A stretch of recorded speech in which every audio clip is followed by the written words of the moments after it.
Hello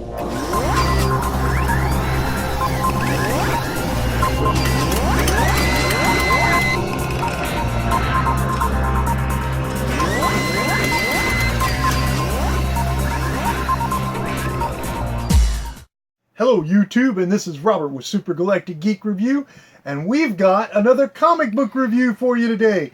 Now this comic book came to us in the Comic-Con box. This is the Suicide Squad, and as you can see on the cover here, it does show you the Suicide Squad on the cover. However, I found something else while reading this. It doesn't show you the Suicide Squad inside. What they did was they reprinted an old Suicide Squad's comic book is what it looks like to me. I may be wrong on that, but the artwork is great. Storyline, not so great. I think they dropped the ball by putting your Suicide Squad on the cover, but not putting them in the book. I would have loved to see this entire squad in the book. If you're going to put the entire squad on the cover, put them in your book. That would only make sense. The book jumps from one little story to another little story, and it's like, okay, yeah, this is not something I would be thoroughly interested in. It's not keeping me on my toes. A monster coming out of the ocean. Okay, were we talking Godzilla? Godzilla. No. Okay, come on. DC, we could have done better with this. You could have done a lot better. This reminds me of something we would have saw that they published in like the 50, 60 comics, you know? I've got a couple of those and I've looked at them and I went, wow, this was so cheesy. This reminds me of that. That's why I think they went back and found an old comic book and let's just put that in there. We'll throw the Suicide Squad on the cover to get people's attention. That's what I think they did. I could be wrong, like I said. But it definitely does not have the beloved Suicide Squad that you see right here on the front cover in the book.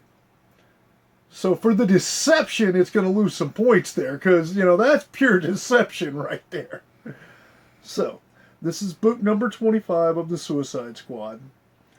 So, let me go ahead and tell you on a Geek Glass review, because of the deception, it loses points.